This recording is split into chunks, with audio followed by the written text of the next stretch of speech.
Can AI programs be trusted to report the news? Let's dive into the details, shall we?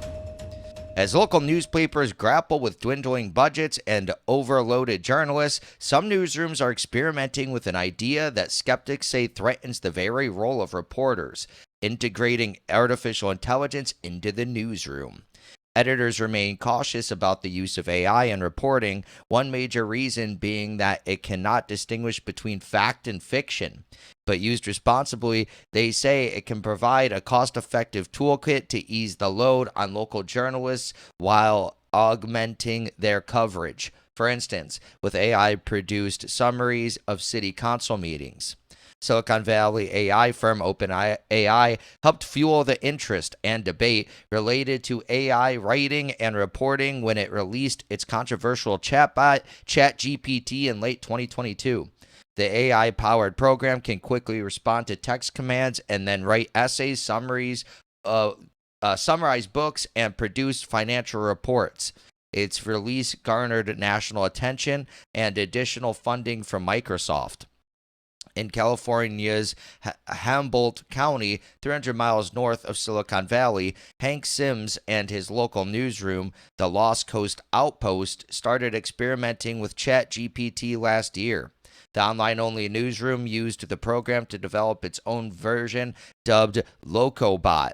The program downloads and summarizes agendas and local public meetings.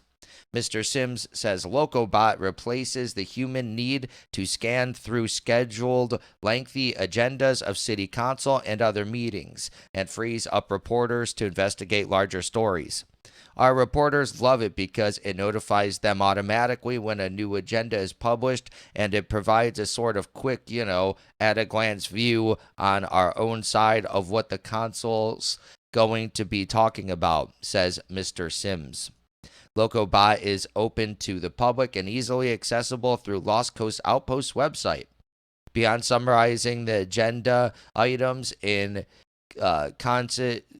concise professional language, LocoBot can evaluate dry, bureaucratic prose into humor and verse. That's pretty cool. For example, a city council meeting agenda for the small town of Arcata had its Cinderella moment when LocoBot transformed it into a bedtime story. Once upon a time in the city of Arcata, there lived a finance director named Tabitha. Tabitha? What a name. She was a hardworking and dedicated employee who was responsible for overseeing the city's budget. In all likelihood, the finance director is indeed hardworking and dedicated, but of course, LocoBot never interviewed the director or looked into her work record, making that amusing fairy tale presentation a bit of a cautionary tale about AI's shortcomings.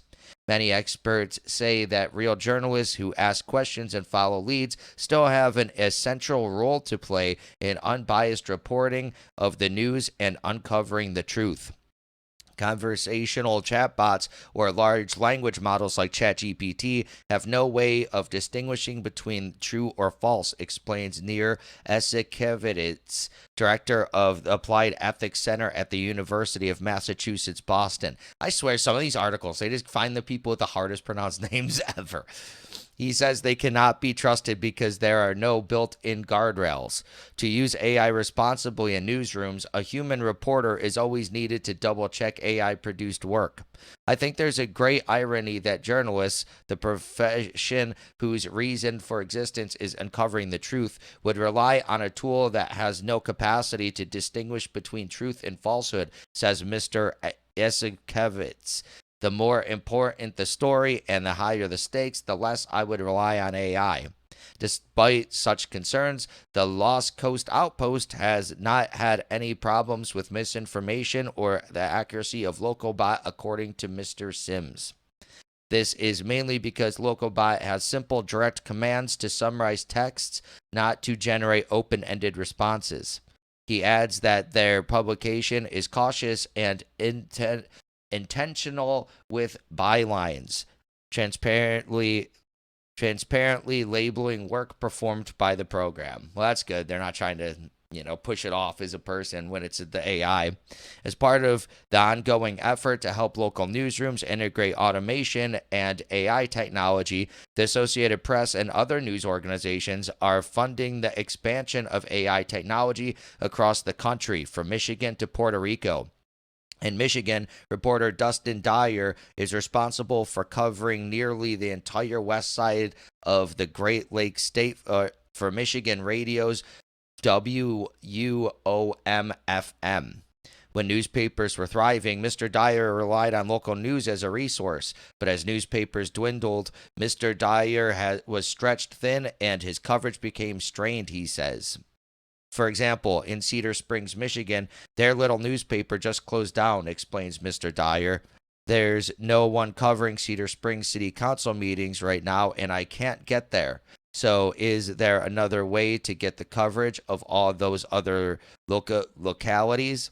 Is there a way to still give people the tools they need to be informed about the meetings with the realities that we're facing in local news and in staffing? For the last 3 years, Mr. Dyer and fellow reporters at Michigan Radio have been using their own program developed in-house called Minutes to create transcripts of city council and subcommittee meetings for over 40 cities throughout the state. Minutes has transcribed over 5,000 recordings and made transcripts available to reporters. That's pretty awesome. Mr. Dyer says that accuracy with AI remains a huge concern. Transcriptions help reporters search for keywords and phrases, but Minutes is far from foolproof, meaning fast talkers and grumbled phrases are susceptible to mistranscription. And yet, Mr. Dyer sees AI as a viable tool for reporters, not their replacement. It allows a reporter like me to get a lot more coverage to the audience than I could just doing it myself. With AP's help, Michigan Radio will expand and improve Minutes' audio transcription capabilities with OpenAI speech-to-text program Whisper. Renee Richardson, managing editor at the Brainerd Dispatch in Brainerd, Minnesota, is the latest trailblazer for AI integration in her local newsroom. Their AI experiment will launch in June. By working with a developer to create an AI program to automate public safety announcements from police blotters, Ms. Richardson hopes to maximize efficiency for her staff's workflow and give something invaluable back to the dispatch's reporters: time. We're constantly asking our staff to do more and provide more information in many more ways, whether that be social media, video podcasts, audio segments, all of our photography, or all those pieces that go into it. Rarely do we do much that gives them time back. The benefit I see for this is finally giving them that time back. And the idea that AI might one day turn reporters into extinct species, when you think, is this something that would take over what I do for my job? The answer for us is that no, that's not just going to that's just going to free up to do even more impactful work. Yeah, I think this is pretty cool. I think that AI really gets like a bad rap from a lot of people because, I mean, maybe eventually it could take over everything, but everything that I see from AI, it just gives real people tools to be able to create more stuff.